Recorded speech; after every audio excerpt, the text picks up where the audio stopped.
Hello friends, study circle के online classes में आपका स्वागत है। आज हम इस वीडियो कंटेंट में मौलिक अधिकारों से संबंधित विषय वस्तु पर चर्चा करेंगे। मौलिक अधिकार बहुत ही महत्वपूर्ण विषय है। ये हमेशा एग्जाम में पूछे जाते हैं। ऐसे संबंधित विषय वस्तु पर चर्चा करेंगे। तो मूल अधिकार की उत्पत्ति सर्वप्रथम ब्रिटेन में सम्राट किंग जॉन द्वितीय के द्वारा वहाँ के लोगों को प्रदान किया गया। तत्पश्चात विश्व के धीरे धीरे अन्य देशों में फैले। हमारे संविधान में मूल अधिकार वो लिया गया है अमेरिका के संविधान से, और भाग 3 में है, अनुच्छेद 12 से 35 तक है। और इन मूल अधिकारों को मैग्ना कार्टा भी कहा जाता है। संविधान के भाग 3 को एग्जाम में अक्सर पूछता है कि संविधान के किस भाग को संविधान का मैग्ना कार्टा भी कहा जाता है। तो भाग 3 को मैग्ना कार्टा का तात्पर्य हुआ महाधिकार पत्र। इसमें अनुच्छेद 12 से 35 तक है। इसमें कुल अनुच्छेदों की संख्या 23 है। मूल संविधान जब लागू हुआ तो उसमें मौलिक अधिकारों की संख्या 7, लेकिन वर्तमान में मौलिक अधिकारों की संख्या 6 है। एक जो संपत्ति का अधिकार, एक संपत्ति का अधिकार जो मूल संविधान में मौलिक अधिकार के अंतर्गत था, उसको 44वें संविधान संशोधन के द्वारा 1978 में कानूनी अधिकार के रूप में मान्यता दी गई। अनुच्छेद 31 में लाया गया। अब वर्तमान में मौलिक अधिकारों की संख्या 6 है, जो इस प्रकार है। इसमें क्रम संख्या 1 में समानता का अधिकार, इक्वलिटी ऑफ राइट, अनुच्छेद 14 से लेकर 18 तक। इसमें मूल रूप से मूल अधिकार से संबंधित समानता की बात, जाति, लिंग, धर्म, भेद, नौकरियों में अवसर की समानता, ये सब की चर्चा की गई है। क्रम संख्या 2 में स्वतंत्रता का अधिकार से संबंधित अनुच्छेद 19 से 22 तक है। उसी प्रकार क्रम संख्या 3 में शोषण के विरुद्ध अधिकार है, जो आर्टिकल 23-24 में है, जिसमें अनुच्छेद 23 में मानव के बलात्कार या जबरन श्रम का निषेध है, और अनुच्छेद 24 में कारखानों में 14 वर्ष से कम आयु के बच्चों के लिए जबरन काम पर लगाने से निषेध है। 4 में है धर्म की स्वतंत्रता का अधिकार, धार्मिक स्वतंत्रता का अधिकार, अनुच्छेद 25 से 28 तक है। इसमें मुख्य रूप से भारत के सभी नागरिकों को अपने अपने धर्म मानने के लिए स्वतंत्र है। जबरन किसी पर कोई धर्म थोपा नहीं जाएगा।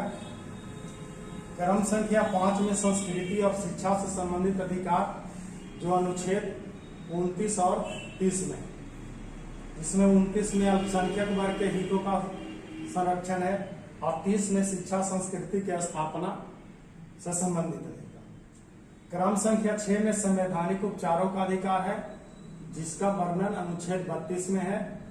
इस संवैधानिक उपचारों को ही भारतीय संविधान के जनक डॉक्टर भीमराव अंबेडकर ने भारतीय संविधान की हृदय या आत्मा कहा। अब 6 जो था वो अनुच्छेद कहाँ से कहाँ था, उसका डिटेल कि कौन सा आर्टिकल किस चीज के बारे में बराबर प्रतियोगी परीक्षाओं में पूछे जाते हैं।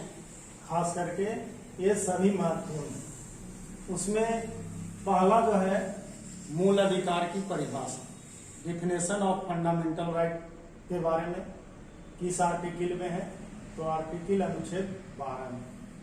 अनुच्छेद 14 में है विधि के समक्ष समानता। विधि का मतलब हुआ कानून के समक्ष सभी बराबर हैं, उसमें भेदभाव नहीं किया जाएगा कि ये अमीर है या गरीब है। अनुच्छेद 15 है तो उसमें मुख्य रूप से धर्म, मूल वंश, जाति, लिंग इत्यादि का भेदभाव का निषेध है। इसमें किसी भी आदमी को तुम इस धर्म से है, इस जाति से है, ये महिला है, पुरुष है, इस आधार पर उसको यहाँ नहीं बैठने देंगे, ये एक साथ बैठने नहीं देंगे, इसका निषेध किया गया है अनुच्छेद 15 में। 16 में जो है आर्टिकल 16 में लोक नियोजन में अफसर की समानता। कहने का अर्थ है कि नौकरियों में, सरकारी नौकरियों में सभी को समान अवसर प्रदान किया गया है। अनुच्छेद 17 में अस्पृश्यता का अनटचेबिलिटी, इसको बोलते हैं छुआछूत, इसका अंत करने के लिए संसद ने 1955 में, अस्पृश्यता का अंत करने के लिए 1955 में संसद ने अस्पृश्यता निषेध कानून भी पारित किया गया है। अनुच्छेद 18, इसमें उपाधियों के अंत के बारे में, उपाधियों का अंत के बारे में बताया गया है। अनुच्छेद 19 वाक एवं प्रेस की स्वतंत्रता। इसमें है कि कोई भी व्यक्ति बोल सकता है। बिहार का आदमी महाराष्ट्र में बिजनेस, व्यापार कुछ भी कर सकता है। इसमें वाक एवं प्रेस की स्वतंत्रता दी गई। अनुच्छेद 20 में अपराध दोष सिद्धि के संबंध में संरक्षण। इससे तात्पर्य है कि व्यक्ति का जब तक अपराध दोष सिद्ध न हो जाए तब तक उसको संरक्षण प्रदान किया गया है। सिद्ध होने पर ही उस पर सजा का प्रावधान। अनुच्छेद 21 में प्राण एवं दैहिक स्वतंत्रता। इसमें प्राण एवं दैहिक स्वतंत्रता से संबंधित मौलिक अधिकारों की चर्चा की गई है, ये भी काफी महत्वपूर्ण है। अनुच्छेद 22 कुछ दशाओं में गिरफ्तारी निरोध का संरक्षण। निवारक निरोध भी कभी कभी इसमें लिखता है। तो संसद ने निवारक निरोध कानून 1950 में पारित किया। कभी कभी ऐसा होता है कि शब्दावली के हेरफेर में प्रश्न गड़बड़ा जाता है। निवारक निरोध का मतलब हुआ कि किसी भी व्यक्ति को कानून भंग करने की इजाजत नहीं दी गई, उसको रोकने के लिए ही ये अनुच्छेद जो दिया गया है वो प्रदान किया गया है। कानून भंग करने से रोकने के लिए कह सकते हैं।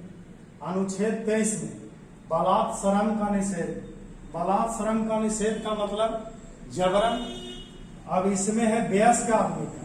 कभी कभी ये दोनों में खास करके होता है, क्योंकि 24 में जो दिया है कि 14 वर्ष से कम आयु के बच्चों को कल कारखाने या बाल श्रम नहीं करा सकते। ये आर्टिकल 23 में है कि कोई वयस्क आदमी है उससे भी आप जबरन काम नहीं ले सकते। तो ये दोनों महत्वपूर्ण है। और 24 में कल कारखाने से संबंधित बाल श्रम का निषेध।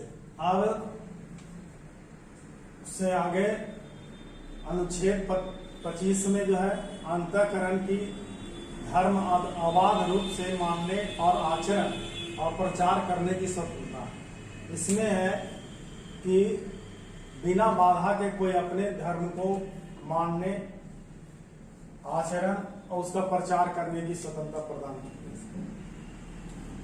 अनुच्छेद 26 में है कि धार्मिक कार्यों के प्रबंध की स्वतंत्रता प्रदान की गई। धार्मिक कार्य के लिए प्रबंध करना है, उसकी स्वतंत्रता को बहाल किया गया है अनुच्छेद 26 में। अनुच्छेद 27 में धार्मिक कार्य से संबंधित उपबंध, टैक्स के बारे में इसमें प्रदान किया गया है, कर भी आ सकता है। अनुच्छेद 28 में धार्मिक शिक्षा उपासना में शामिल होने, धर्म से संबंधित कोई शिक्षा दे रहा है तो उसमें, या उससे संबंधित कोई उपासना हो रहा है तो उसमें भाग ले सकता है, पार्टिसिपेट करने की स्वतंत्रता को प्रदान आर्टिकल 28 में किया गया। अनुच्छेद 29 में अल्पसंख्यक वर्ग के हितों का संरक्षण, ये बराबर एग्जाम में बहुत ज्यादा इसको पूछता है।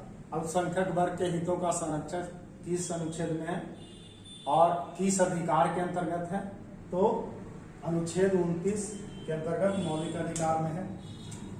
अनुच्छेद 30 शिक्षा संस्थाओं की स्थापना प्रशासन करने का अल्पसंख्यक वर्गों का अधिकार। अनुच्छेद 30 में शिक्षा संस्थाओं, शैक्षणिक संस्थाओं की स्थापना और उसको चलाने के लिए, नियंत्रण करने के लिए अल्पसंख्यक वर्गों के अधिकार से संबंधित बात की चर्चा की गई है आर्टिकल 30 में। अनुच्छेद 32 बहुत ही ज्यादा महत्वपूर्ण है, जिसमें संवैधानिक उपचार है। इसी आर्टिकल के बारे में हमारे संविधान के पिता, जनक कह सकते हैं, उन्होंने भारतीय संविधान को हृदय और आत्मा कहा है। अनुच्छेद 32 के तहत ही मौलिक अधिकारों से संबंधित एक बहुत ही महत्वपूर्ण बात है जो बराबर प्रतियोगी परीक्षाओं में पूछे जाते हैं। अनुच्छेद 32 के तहत ही सर्वोच्च न्यायालय भारतीय नागरिकों के मौलिक अधिकारों की रक्षा के लिए 5 प्रकार के रिट जारी कर, जो इस प्रकार है, जिसमें फर्स्ट ऑफ ऑल है, पहला बंदी प्रत्यक्षीकरण, जिसको अंग्रेजी में हैबियस कॉर्पस बोलते हैं। दूसरा है परमादेश, जिसको अंग्रेजी में मैंडेनस कहते हैं। तीसरा है अधिकार परीक्षा, जिसको अंग्रेजी में को वारंटो कहते हैं। चौथा है प्रतिषेध, जिसको अंग्रेजी में प्रोहिबिशन कहते हैं। और पांचवा है उत्प्रेषण, जिसको सेक्रेटरियो बोलते हैं। धन्यवाद।